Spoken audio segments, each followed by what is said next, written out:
नमस्कार, मैं कमलेश कबीर आपका एक बार फिर स्वागत करता हूं इस नए एपिसोड में। आज के इस एपिसोड में हम बात करेंगे ऐसे पार्टी की जो संविधान को जेब में रखकर घूमती है और जनता के सामने लोकतंत्र को बचाने का एक झूठा जो है वो वादा करती है, दावा करती है। बात कर रहे हैं हम कांग्रेस पार्टी की। समय के साथ कांग्रेस पार्टी लगातार एक्सपोज होती चली जा रही है और इस बार क्योंकि 2024 के बाद एक राहुल गांधी को बचाने के लिए पूरी कांग्रेस पार्टी इसमें लगी हुई है कि किसी भी तरीके से चुनाव आयोग को बदनाम कर दिया जाए। कांग्रेस पार्टी की चुनाव में हार का कारण राहुल गांधी, गांधी परिवार नहीं, चुनाव आयोग है। तो इस वक्त ज्ञानेश कुमार और उनके ऊपर जिस तरीके के आरोप लगे, आप उनको छोड़ दीजिए। आज हम बात कर रहे हैं एसवाई कुरैशी की। एसवाई कुरैशी आप नाम से समझ सकते हैं और दूसरा किस धर्म से आते हैं, क्योंकि यहां पे धर्म विशेष को बड़ा महत्व दिया जाता है, और दूसरा उनका कार्यकाल।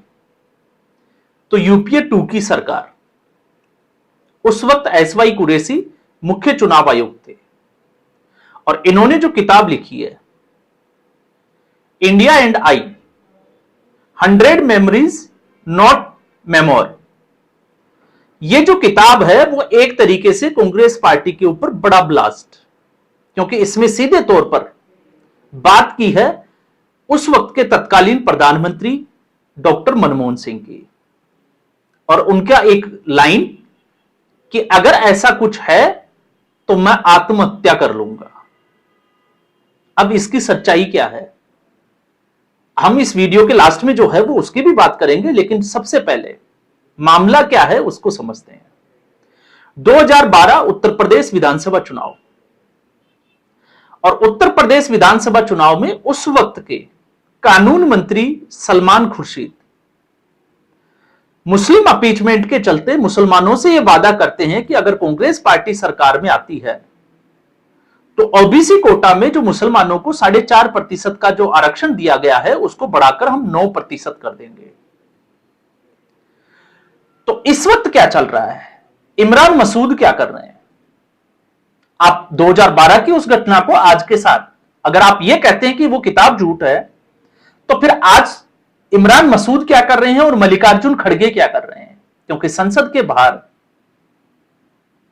एक कैमरा ने जो पकड़ा जिसमें मल्लिकार्जुन खड़गे सीधे तौर पर हैदराबादी बिरयानी की बात करते हुए नजर आते हैं, तो क्या वो मुस्लिम अपीचमेंट नहीं था? तो कांग्रेस पार्टी मुसलमानों को खुश करने के लिए आजादी के बाद से ही इस देश में क्या किया, अब तक हमने इतिहास में जो पढ़ा, जिस तरीके से पहला शिक्षा मंत्री मौलाना आजाद को बनाया गया और जिस तरीके से हमारे शिक्षा के जो सिलेबस था उसमें तथ्यों के साथ छेड़छाड़ की गई, उसके बाद में मौलाना आजाद को चुनाव हारने के बावजूद नेहरू ने किस तरीके से फोन करके उत्तर प्रदेश से रामपुर सीट से विशन चंद सेठ के सामने जो है वो चुनाव जिताया, हम उसकी भी बात करते हैं। किस तरीके से इमरजेंसी लगाकर आपातकाल में सेकुलर शब्द जो है वो ऐड किया गया और उसके बाद में वक्फ को अनलिमिटेड पावर दी गई।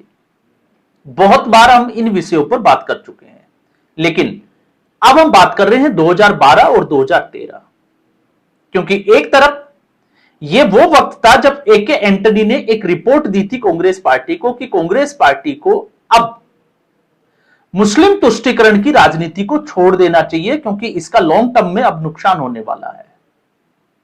और ये आप और हम कहें तो आप देखिए कि गोदी मीडिया या किसी भी तरीके के आरोप लग सकते हैं, लेकिन ये ए के एंटनी की रिपोर्ट है। और अब एसवाई कुरैशी, तो सलमान खुर्शीद के इस वक्तव्य को लेकर इलेक्शन कमीशन के पास इसकी बीजेपी की तरफ से शिकायत पहुंची। हालांकि समाजवादी पार्टी भी मजबूत थी, हम उस पहलू पर भी आएंगे। और उसके बाद 3 दिन तक इसके ऊपर बहस चलती है अरुण जेटली और अभिषेक मनु सिंघवी के बीच। उसके बाद मामला जाता है कांग्रेस पार्टी की हाईकमान के पास। अब यहां पर बड़ा जो है वो ट्विस्ट है क्योंकि इस किताब में प्रधानमंत्री मनमोहन सिंह को एक तरफ एसवाई कुरैशी ये कह रहे हैं कि उन्होंने ये कहा कि वो आत्महत्या कर लेंगे, तो यहां से समझ में आता है कि बेचारा प्रधानमंत्री, लेकिन उसके बाद में कहा कि वो डायनेमिक पर्सन थे। तो अब चूंकि मनमोहन सिंह इस दुनिया में नहीं रहे तो हम उस विषय में ज्यादा नहीं जाना चाहते, लेकिन आप उस डायनेमिक पर्सन की पर्सनैलिटी को देखिए कि उसको यही नहीं पता कि कांग्रेस पार्टी में चल क्या रहा है, और कांग्रेस पार्टी सीधे तौर पर टारगेट कर रही है एसवाई कुरैशी को, मुख्य चुनाव आयुक्त को, उसको एरोगेंट बता रही है, उसको जो है वो लगातार अपमानित कर रही है, और ये किसके कहने पे कर रही है। और फिर उसके बाद में एसवाई कुरैशी ईद को लेकर एक इफ्तार पार्टी रखते हैं जिसमें हरीश खरे जो प्रेस सेक्रेटरी होते हैं मनमोहन सिंह जी के, उनसे मुलाकात होती है और बातों ही बातों में ये बात भी चल पड़ती है। तो हरीश खरे साहब कहते हैं कि क्या ये बात जो है वो प्रधानमंत्री को बता दूं, तो यहां पर एसवाई कुरैशी का जवाब होता है कि हां बिल्कुल बताइए। ये बात उस वक्त प्रधानमंत्री के पास पहुंचती है, पीएमओ से कॉल जाता है एसवाई कुरैशी के पास और अगले ही दिन बुला लिया जाता है। अब इस किताब में जो कहा गया है वो ये कहा गया है कि उस वक्त डॉक्टर मनमोहन सिंह दरवाजे पे खड़े थे जैसे इंतजार कर रहे हो, और फिर जब ये बात उनको बोली गई कि लोकतांत्रिक और जो संवैधानिक संस्थाएं हैं कांग्रेस पार्टी उनके ऊपर जो है वो अटैक कर रही है, तब मनमोहन सिंह ने कहा कि अगर ऐसा है और अगर आप ऐसा सोचते हैं कि ये मेरे कहने से हो रहा है, जो यहां पे इंटेंशन नजर आता है, तो मैं आत्महत्या कर लूंगा। तो अब आप सोचकर देखिए कि एक बार फिर जो है वो सच सामने आया, और सच क्या सामने आया कि मनमोहन सिंह वाकई में जो है वो एक्सीडेंटल प्राइम मिनिस्टर थे, और सारी जो पावर सेंटर था वो गांधी परिवार के पास था, सोनिया गांधी और राहुल गांधी के पास। अब कैसे था आप समझ लीजिए। आप अगर ये कहते हो, क्योंकि कुछ लोग जो है वो अब मनमोहन सिंह को बचाने के लिए या कांग्रेस पार्टी को बचाने के लिए या कांग्रेस पार्टी के लल्ला को बचाने के लिए एसवाई कुरैशी को टारगेट कर सकते हैं और कर भी रहे हैं कि ये जो है वो झूठ कहा गया है। तो उसका दूसरा पहलू 2012 के बाद आप 2013 में आइए।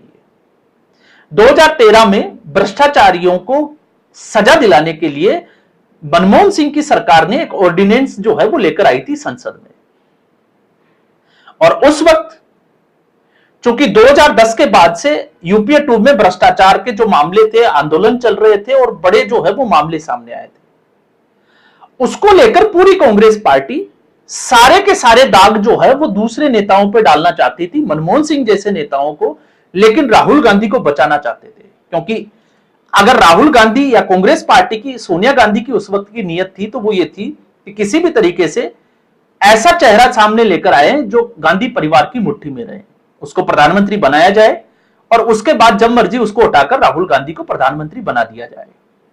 क्योंकि अगर कांग्रेस पार्टी चाहती तो उस वक्त के सक्षम लीडर प्रणब मुखर्जी को भी प्रधानमंत्री बनाया जा सकता था, लेकिन कांग्रेस पार्टी ने ऐसा नहीं किया। तो कांग्रेस पार्टी अपनी रणनीति पे आगे बढ़ रही थी, लेकिन यूपीए 2 में जिस तरीके से भ्रष्टाचार के मामले आए, तो अब समस्या यह थी कि कांग्रेस पार्टी राहुल गांधी को प्रधानमंत्री नहीं बना सके। तो राहुल गांधी की छवि को इस तरीके से तैयार किया जाए कि वो भ्रष्टाचार विरोधी है।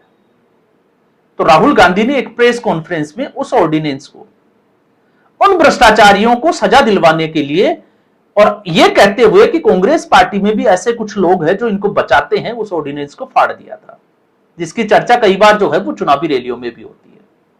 तो आप देखिए, और दबाव आप देखिए उस वक्त मनमोहन सिंह सरकार के ऊपर कि राहुल गांधी की उस प्रेस कॉन्फ्रेंस के बाद में उस ऑर्डिनेंस को वापस लेना पड़ा। तो यह है सच्चाई। अब आप इससे जो है वो अंदाजा लगा सकते हैं डायनामिक थे या फिर बेचारे थे। और जब बात आती है लल्ला की, तो लल्ला आज जो है वो लोकतंत्र को बचाने के लिए, संविधान को बचाने के लिए सड़कों पर उतरता हुआ दिखाई देता है। लेकिन सच्चाई यह है कि ये लड़ाई जो है वो ना संविधान को बचाने की है, ना लोकतंत्र को बचाने की है। ये लड़ाई सीधे तौर पर इस परिवार की राजनीति को बचाने की है। क्योंकि इस परिवार को राहुल गांधी इतने एक्सपोज हो गए हैं कि वो लगभग शतक से शायद एक ही कदम जो है वो दूर है, इतने चुनाव वो हार चुके हैं। तो अब राहुल गांधी की क्रेडिबिलिटी के ऊपर भी सवाल है। और अब तो सवाल जो है वो इस तरीके के है कि गुप्त यात्राएं भी करनी पड़ती है और उसके बाद में इस देश में एक एजेंडा लाया जाता है, और वो एजेंडा होता है कि किसी भी तरीके से प्रधानमंत्री नरेंद्र मोदी को बदनाम किया जा सके। इससे ज्यादा राहुल गांधी और कांग्रेस पार्टी धरातल के ऊपर कैसे काम करना है, ये कांग्रेस पार्टी की समझ के बाहर की बात है। आप उत्तर प्रदेश की हम बात कर रहे हैं तो उस वक्त सुलेमान खुर्शीद की बात हुई थी, आज इमरान मसूद जो है वो उतरे हुए हैं मैदान में, और किस तरीके की राजनीति चल रही है उसका अंदाजा आप लोग जो है वो लगा सकते हैं। तो यह है कांग्रेस पार्टी की सच्चाई, उसके लोकतांत्रिक मूल्य और चुनाव आयोग के ऊपर आरोप लगाने की। तो सरकार में सत्ता में रहते हुए उस वक्त भी कांग्रेस पार्टी ने ठीक ऐसा ही किया, और आज की स्थिति में तो आप समझ सकते हैं कि ज्ञानेश कुमार के ऊपर किस तरीके के आरोप लगते हैं। तो इस एपिसोड में फिलहाल इतना ही। उम्मीद करूंगा वीडियो एपिसोड आपको पसंद आया होगा। वीडियो को लाइक करें, शेयर करें, चैनल जरूर सब्सक्राइब करें। धन्यवाद।